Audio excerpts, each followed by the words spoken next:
Το θέατρο της επινόησης εμφανίστηκε μετά από το Δεύτερο Παγκόσμιο Πόλεμο, εκεί γύρω στη δεκαετία του 1960, ως απάντηση στο κατεστημένο θεατρικό γίγνεσθε, αυτό της παντοκρατορίας του θεατρικού συγγραφέα, από τη μια, και την εξουσία του σκηνοθέτη στην καλλιτεχνική δημιουργία από την άλλη. Η βάση του είναι κυρίως κοινωνικοπολιτική. Στο Devised δεν υπάρχει αρχικό θεατρικό κείμενο. Το κείμενο το συνθέτει μέσα από μια διαδικασία τεχνικών και πρακτικών η ομάδα. Μέσα από τη δυναμική της ομάδας και της αλληλεπιδράσης μεταξύ των μελών γεννιέται το παραστασιακό κείμενο, το οποίο μπορεί να αφορά ένα συγκεκριμένο θέμα, ένα προβληματισμό στο οποίο θέλουν να δουλέψουν ή οποιοδήποτε ρέθισμα, ένα ποίημα, ένα ήδη θεατρικό έργο, αλλά όχι να το ερμηνεύσουν ως ερέθισμα, ένα λογοτεχνικό κείμενο, ένας γραφικός πίνακας, οτιδήποτε. Το θέατρο της επινόησης προσκαλεί λοιπόν τους ανθρώπους σε ένα ταξίδι όπου πειραματίζονται πάνω σε ιδέες και βιώνουν νέες εμπειρίες αλληλεπιδρώντας μεταξύ τους, ανακαλύπτουν τον εαυτό τους και τους άλλους και φυσικά προϋποθέτει τη θέληση να το κάνεις αυτό. Προϋποθέτει να θες να ανοίξεις την πόρτα του δικού σου, του εσωτερικού θεάτρου, εδώ στο μυαλό. Προϋποθέτει να θες να βγεις από αυτή την απομόνωση και να καταθέσεις τη δικιά σου εμπειρία, αλλά και να γνωρίσεις και την εμπειρία των άλλων. Ένα μοίρασμα είναι το θέατρο της επινόησης.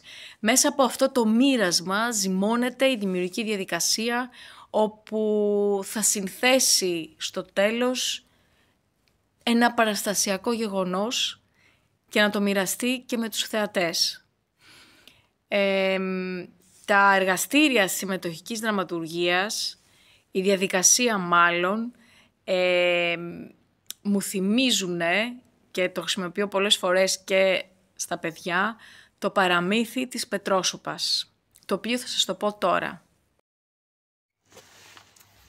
Και τώρα ήρθε η στιγμή του παραμυθιού, της Πετρόσουπας.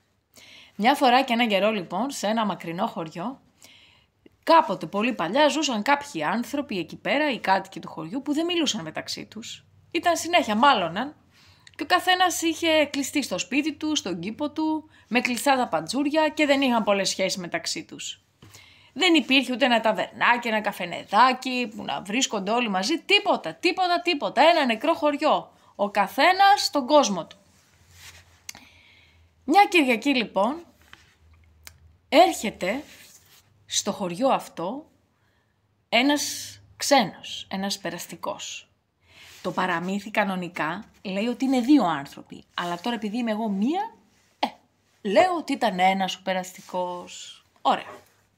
Ψάχνει ο καημένος, γιατί ήταν και πεινασμένος από πολλές μέρες ταξίδι, να βρει έναν άνθρωπο, να του δώσει ένα πιάτο φαγητό, να πει μια καλημέρα, ένα ζεστό κρεβατάκι, κάτι, τίποτα, κανείς.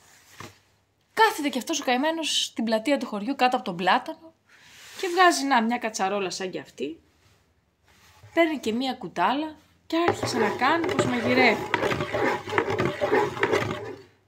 Μετά από λίγη ώρα έρχεται μια γιαγιά, περίεργη. Λέει, τι κάνεις εσύ εκεί πέρα? Μαγειρεύω, της λέει. Τι μαγειρεύεις? Βγάζει από το παλτό του μια πετρούλα, τη ρίχνει μέσα. Λέει, μαγειρεύω μια πετρόσουπα. Πετρόσουπα, λέει η γιαγιά. Δεν το έχω ξανακούσει. Α, λέει, πετρόσουπα. Πετρόσουπα είναι, λέει, από τις πιο μυστικές συνταγές. Είναι θρεπτικότατη σούπα, σε κάνει να ζεις πολλά χρόνια. Είναι άλλο πράγμα, να μην στα απολογώ, λέει, είναι πολύ νόστιμη και πολύ θρεπτική. Περίεργη η γιαγιά καθόταν εκεί πέρα. Δοκιμάζει, που λέει το περαστικός. Πεντανόστιμη, αλλά θα έλεγα ότι θέλει έτσι κανένα δυο κρεμμυδάκια. Άλλη θα πάω να σου φέρω εγώ, λέει, γιαγιά, έχω στον κήπο μου κρεμμυδάκια. Τρέχει στο σπίτι της γρήγορα για να μην χάσει το περαστικό και μαζεύει 2 κρεμμύδια για να πάει να του τα δώσει. Απέναντι όμως η γειτόνισσα, μέσα από τα παντζουράκια, την είδε. Βγαίνει και αυτή έξω. Πού πας εσύ, για πού το έβαλες και τρέχεις έτσι, της λέει. Είναι ένας περαστικός ξένος, λέει, στην πλατεία και μαγειρεύει πετρόσουπα. Και πάω να μάθω τη συνταγή. Είναι πολύ παλιά συνταγή, μυστική. Πηγαίνει και η γειτόνισσα εκεί να μάθει και αυτή για την πετρόσουπα. Βάζει τα κρεμμύδια ο ξένος. Δοκιμάζει. Ωραία είναι, λέει, αλλά σαν να θέλει 2 ντοματούλες θα ήταν ακόμα πιο καλή. Η γειτόνισσα, αυτή προσφέρεται. Θα φέρω εγώ ντομάτες. Πάει, κόβει ντομάτες, βλέπει έναν άλλον στο δρόμο. Για πού το έβαλες εσύ? Αυτό και αυτό του λέει. Είναι κάποιος που κάνει μια πετρόσουπα. Πηγαίνει κι αυτός εκεί κοντά, δοκιμάζει την πετρόσουπά του ο ξένος. Πολύ νόστιμη η σούπα, αλλά θα ήθελε και λίγο λαδάκι. Λάδι, θα φέρω εγώ, λέει αυτός. Έχω βγάλει τώρα καινούρια σοδιά από τις ελιές μου. Τρέχει κι αυτός να φέρει το λαδάκι, βάζει το λαδάκι.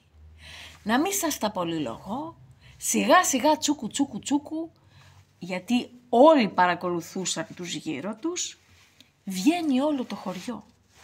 Κι άλλος έφερε σέλινο, είχαν μαζευτεί όλοι εκεί πέρα γύρω από την πετρόσουπα και έβαζαν ιδέες πώς θα γίνει καλύτερη. Άλλος έφερε καρότο, άλλος σέλινο, άλλος κολοκυθάκι, άλλος το ένα, άλλος το άλλο. Βάλαν όλοι μαζί από τα δικά τους τα υλικά και ο ξένος μαγείρευε και έφτιαχνε. Σε κάποια φάση λέει μια κυρία, βρε παιδιά, όλοι που μαζευτήκαμε εδώ πέρα να είχαμε και λίγο κρασί και λίγη μουσική, να καθίσουμε να φάμε όλοι μαζί την πετρόσουπα και να το διασκεδάσουμε κιόλας. Και μετά από λίγη ώρα φέρνουν και κρασάκι, φέρνουν και μουσικά όργανα και άρχισαν να τραγουδάνε. Φέραν και τα κουτάλια τους από το σπίτι, δοκίμασαν την πετρόσουπα, η οποία ήταν πεντανόστιμη, και να μην σας το πολυλογώ, μέχρι το βράδυ καθίσανε εκεί όλοι μαζί, τρώγανε, τραγουδούσανε, χορεύανε, λέγανε ιστορίες από τα παλιά.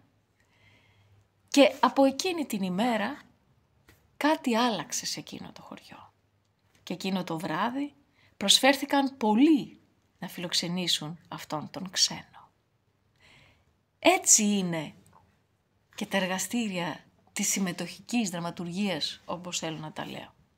Ο κάθε ένας βάζει ένα κομμάτι από τη δικιά του ιστορία μέσα σε μια μεγάλη κατσαρόλα, τα ανακατεύουμε και μετά φτιάχνουμε όλοι μαζί τη δική μας ιστορία.